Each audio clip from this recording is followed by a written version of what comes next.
So what happens when you take a group of foreigners to Sicily who have no idea what to expect? Well, you're about to find out. For the past 2 years, I've set up real estate investment tours where I take people just like you on unforgettable trips for cultural immersion and an introduction to Italian real estate investing. On this trip, I'm covering a completely new region that I've never talked about on my channel. Also, at the very end, I'll provide you with all the information that you need to go on the next trip, as well as how to successfully invest in Italian real estate.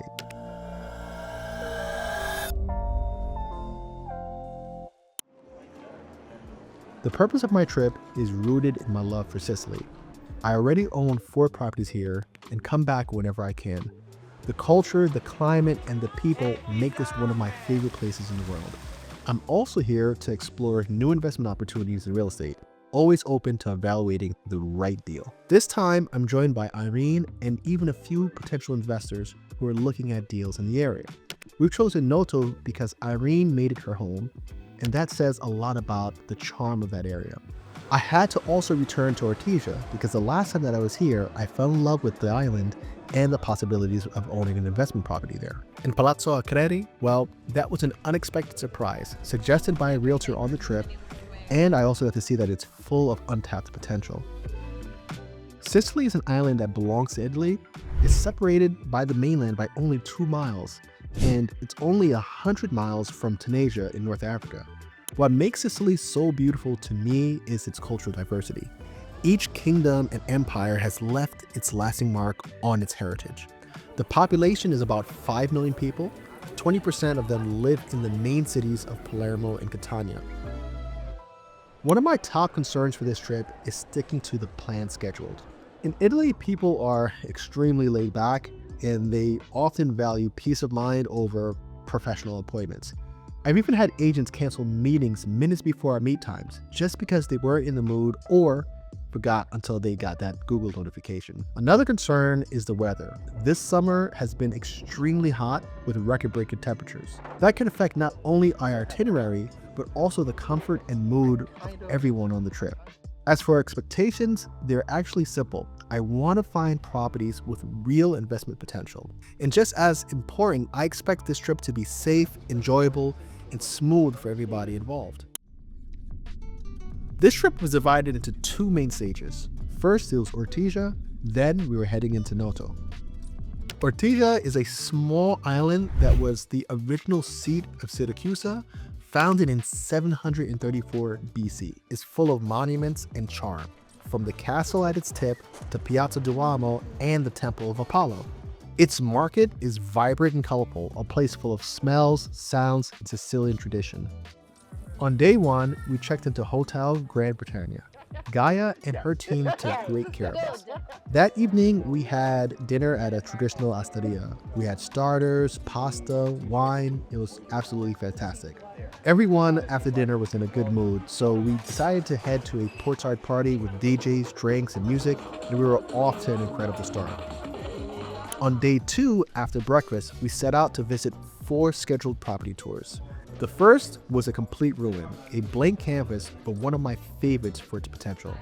The second property needed work, but I loved that it had like a private courtyard in the front, and it had a unique basement level with like this little grotto. Really cool.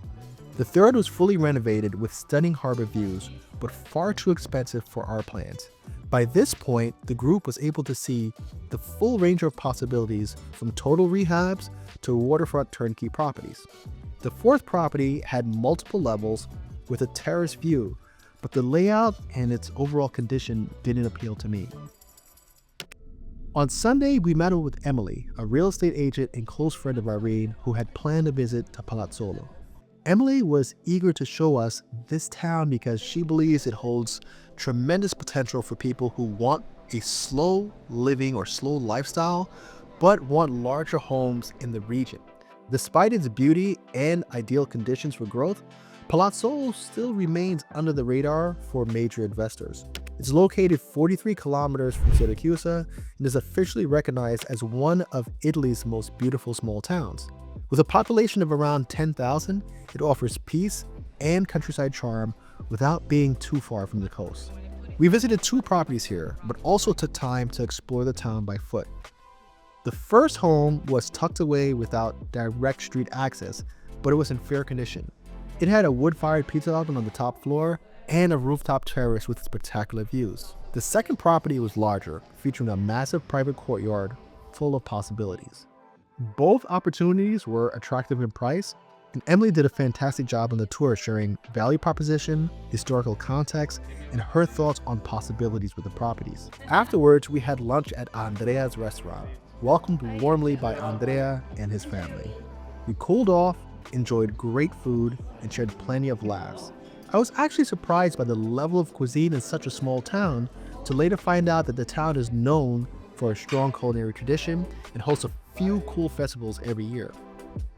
Later that afternoon, back in Ortigia, Emily sat with our investor group to talk about the details of real estate within the area. She clarified our questions and gave us much clearer perspective on the local market, an excellent wrap-up to the day. On the next day, we met Karl, a lawyer born and raised in Siracusa who knows the area like the back of his hand.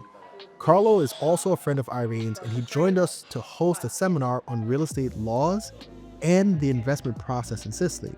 But he isn't just an attorney, he also invests in real estate himself, which made him the perfect guide for part of this trip. We even got to tour one of his own short-term rentals, which was just steps away from the Duomo of Siracusa. It was beautifully renovated and reflected great taste. Afterwards, we grabbed lunch at a pizzeria nearby, a simple place with delicious food. Later, we met with another real estate agent who showed us two inland properties within Siracusa. The first was on the main street with a small terrace overlooking one of the city's iconic churches. The second property on the tour was in good condition, but I wasn't quite convinced based on the layout. Back in Ortigia, we wrapped up the day with a cultural highlight, a show at the Teatro dei Putti. The puppet theater was cute, right in the heart of the historic district. It was family-friendly, entertaining, and honestly, it's a must-see for anyone visiting Siracusa and wanting a family-friendly experience. On our last day in Ortigia, we kicked things off in the best way possible, a cooking class. It wasn't just any class. We began at the local market, picking out the freshest ingredients. Then we headed back into the kitchen, where we prepared two kinds of pasta from scratch with two different sauces, plus two variations of traditional Sicilian granita. It was an absolutely amazing experience, hands-on, delicious food, and full of culture. The best part was eating everything that we made, and it all turned out incredible. This was truly unforgettable and something I highly recommend to anyone who's visiting Sicily. After relaxing a bit post-lunch, we went out for one last round of property visits in Ortigia. The first property that we saw was very small, but honestly became one of my favorites of the entire trip. It had a unique vaulted ceiling design, and it was in an excellent location for tourists. The second property was also in good shape, but its layout was one of the strangest I've ever seen. The third and final property was another favorite of mine, a charming apartment in a beautifully maintained building. It wasn't right in the Ortigia center, but it's close enough to all of the action, and I really liked it. Halfway through the trip, on Wednesday, we arrived in Noto, where we would spend the last 2 days of our trip. Even though I've seen many Sicilian towns, Noto immediately impressed me with its own unique flavor.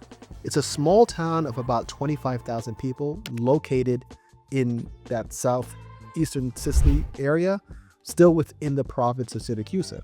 Noto is beautiful. Its baroque churches and architecture earned UNESCO World Heritage status back in 2002. Before checking into the hotel, we visited Sicily Vineyards to experience Sicily's winemaking tradition. We toured the grounds and saw the cellars and the barrels and learned about the process from vine to table. The tour ended with a tasting menu and wine pairing with exquisite dishes, truly unforgettable. That afternoon, we stopped at a real estate agency in Noto, reviewed their catalog, and chose properties to visit over the next few days. The first property was in excellent condition with a prime location and a terrace offering great views. The second was much larger, perfect for a boutique hotel or divided into multiple apartments. The third property that we chose, despite being central, didn't impress me much. The layout really lacked potential. On our final day, we saw 3 more properties outside the city center, including one in the countryside. The first was large and had a spacious terrace, but it kind of felt abandoned. The second was under construction, set back from the road, and didn't appeal to me too much. The third property, on the outskirts, had low ceilings upstairs, but could suit someone who prefers the countryside. We ended the day on a hotel rooftop sharing gifts, drinks, and stories. That evening, our farewell dinner brought the whole group together, the perfect close to an unforgettable journey. By the end of this trip, we had visited a total of 17 properties, not counting Carlos. Some I really liked, like the ruined properties in Siracusa with enormous potential, and the courtyard house in Palazzolo, and a couple of great finds in Noto. Others honestly didn't impress me much. The layouts were awkward, or they simply didn't fit what we were looking for. The weather was one of the biggest challenges because this summer has been one of the hottest in recent years. Another challenge was cultural informalities, last-minute cancellations, and changes that made planning pretty hectic. If you come here with an American mindset, expecting structure and punctuality, you're gonna struggle. You're really going to have to learn how to go with the flow. Even with those challenges, the trip met my expectations. We found properties with high investment potential, filmed 2 video tours, and kept participants engaged and happy throughout. Most importantly, nothing went wrong. There were no accidents, no issues. Everything pretty much flowed smoothly. If I had to choose one highlight, it would be the cooking class. For those of you who don't know, my journey on YouTube actually started with the cooking channel. I love cooking, and being able to make pasta from scratch, sauces, and granita, taste them, smell them, and live the full experience is unforgettable. To wrap it up, I'd like to invite you to join the waitlist of our next tour. I'd love to host one that focuses on real estate like this one, and maybe another that focuses entirely on enjoying food, culture, and life in Sicily. I'm also launching a masterclass called La Dolce Villa, where you can sign up and learn how to do this yourself, and I've included a link down below. I honestly want to give a big thank you to Irene for her support and for making this trip possible. I also want to shout out Emily and Carlo, whose insights could save us money and time so that we're going about this the right way. If you've enjoyed this type of video, please let me know by liking the video and subscribing to the channel for more just like it. Until the next one, take care.